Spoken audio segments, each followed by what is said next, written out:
AP municipal workers union AITUC అనుబంధ సంఘం Kakinada committee ప్రధాన కార్యదర్శి తుపాకల లక్ష్మీనారాయణ ఆధ్వర్యంలో మున్సిపల్ పారిశుద్ధ కార్మికుల కార్పొరేషన్ కార్యాలయం వద్ద ధర్నా నిర్వహించారు. మున్సిపల్ పారిశుద్ధ కార్మికులను తక్షణమే రెగ్యులర్ చేయాలని డిమాండ్ చేశారు. ధర్నాకు ముఖ్య అతిథిగా ఏఐటీయూసీ జిల్లా ప్రధాన కార్యదర్శి తోకల ప్రసాద్ హాజరయ్యారు. ముందుగా ఆప్కస్ పారిశుద్ధ పర్మనెంట్ చేయాలని, సమాన పనికి సమాన వేతనం ఇవ్వాలని, కనీస వేతనం 36,000 రూపాయలు మంజూరు చేయాలని నినాదాలు చేయడం జరిగింది. ప్రసాద్ ఈ సందర్భంగా మాట్లాడుతూ రాష్ట్ర వ్యాప్తంగా ఏపీ మున్సిపల్ వర్కర్స్ యూనియన్ ఆధ్వర్యంలో మున్సిపల్ పారిశుద్ధ కార్మికుల సమస్యలపై నిరసన ఆందోళన చేపట్టాలని, దపదపాలుగా ఆందోళనకు పిలుపునిచ్చారని, ఈ పిలుపులో భాగంగా జూన్ 20వ తేదీ నుండి ఈ రోజు ధర్నా నిర్వహిస్తున్నామని, 22వ తేదీన ఎమ్మెల్యేలకు వినతి పత్రాలు అందజేస్తున్నామని, 24వ తేదీన జిల్లా కలెక్టరేట్ కార్యాలయం వద్ద నిరసన చేపడతామని ఆయన అన్నారు. మున్సిపల్ పారిశుద్ధ కార్మికుల సమస్యలపై డిప్యూటీ సీఎం శ్రీ కొణిదెల పవన్ కళ్యాణ్ స్పందించాలని, ఎన్నికల ముందు బహిరంగ సమావేశాల్లో పారిశుద్ధ కార్మికులను పర్మనెంట్ చేస్తామని, వారు చేస్తున్న పనులు ఎవరూ చేయలేరని గొప్పలు చెప్పారని, ఆ హామీలను తక్షణమే అమలు చేయాలని, మా సమస్యలు ఆయన దృష్టికి తీసుకుని వెళ్లేందుకు మేము కలిసి వినతిపత్రం అందజేస్తామని ఆయన చెప్పారు.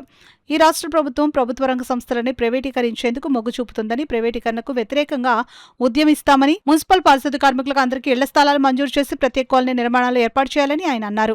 కాకినాడ మున్సిపల్ కార్పొరేషన్లో చెత్తను డంప్ చేస్తూ మూలన పడ్డ వెహికల్లను కనీసం రిపేర్లు చేయించాలని, పనులకు ఆటంకాలు కలిగించకుండా కొత్త వెహికల్ కొనుగోలు చేయాలని ఆయన అన్నారు. ఈ కార్యక్రమంలో పెద్ద సంఖ్యలో కార్మికులు పాల్గొన్నారు. 2వ తేదీన ఎమ్మెల్యేలకు సమస్యలతో కూడిన వినతి పత్రాలు అందజేయబోతున్నాం.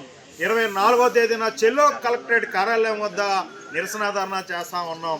అలాగే జూలై 7వ తేదీన చెల్లో విజయవాడకు కార్మికులు తరలి రావాలని AP municipal workers union AITC అనుబంధ సంఘం తరఫున మేము పిలుపునిస్తా ఉన్నాం.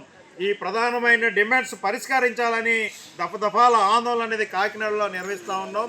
అలాగే ఇవాళ రాష్ట్ర ప్రభుత్వం 2 సంవత్సరాల విజయోత్సవ సభలు జరుపుకుంటా ఉంది. ఈ 2 సంవత్సరాల కాలంలో కార్మికులకు ఏం ఒరిగిందని చెప్పేసి మేము అడుగుతున్నాం. ఏం చేశారా? ఏ ఒక్క కార్మికునన్నా పర్మనెంట్ చేశారా? మా మున్సిపల్ ఆప్కస్ కార్మికులు ఎన్నికల వాగ్దానంలో మీరేం చెప్పారు? నాడు మున్సిపల్ కార్మికులు పారిశుద్ధ కార్మికులు ఎనలేని సేవలు చేస్తున్నారు, వాళ్ళ సేవలు మరవలేవు, వాళ్ళందరినీ పర్మనెంట్ చేస్తామని చెప్పేసి చెప్పడం జరిగింది. ఏ ఒక్క కార్మికులైనా పర్మనెంట్ చేస్తామని చెప్పేసి అడుగుతున్నాం. సమాన పనికి సమాన వేతనం 36,000 రూపాయలు మంజూరు చేయాలి. ఆప్కాస్ కార్మికులందరినీ రెగ్యులర్ చేయాలి. ఎన్నికల్లో ఇచ్చిన హామీలన్నీ అమలు చేయాలి. పారిశుద్ధ కార్మికుల పట్ల డిప్యూటీ సీఎం గారు స్పందించాలని చెప్పేసి AP municipal workers union AITC అనుబంధ సంఘంగా మేము డిమాండ్ చేస్తూ ఉన్నాం. నా పేరు తోకల ప్రసాద్, ఏఐటీసీ జిల్లా ప్రధాన కార్యదర్శి. ప్రభుత్వం ఇచ్చే హామీలు ఏది కూడా పూర్తిగా జరగడం లేదు. ఇక్కడ చూస్తే కార్పొరేషన్లో నిధులు లేవని, పనిముట్లు లేకుండా చాలా నరకం అనుభవిస్తున్నారు వర్కర్స్. పెత్తందారులు ఎక్కువైపోయారు. ఇంతకుముందు సెక్రటరీలతోనే పడుతున్నాం అనుకుంటే ఇప్పుడు ఇన్ఛార్జీలంట, టీడీపీ ఇన్ఛార్జీలని వాళ్ళ పెత్తనం ఎక్కువైపోయింది. వాళ్ళ పెత్తనం నుంచి మాకు రక్షణ కల్పించాలని కులస్తులు ఎంత కష్టపడుతున్నారన్నది ఆయనకు తెలిసి కనుక అలా మాట్లాడినందుకు ఈ రోజున మమ్మల్ని ఆప్కాస్ నుండి రద్దు చేసి ప్రైవేటు పరాలకు అప్పచెప్తాను అనడం అది ఎంతవరకు సమాజం అన్నది ఆయన తెలుసుకోవాలి.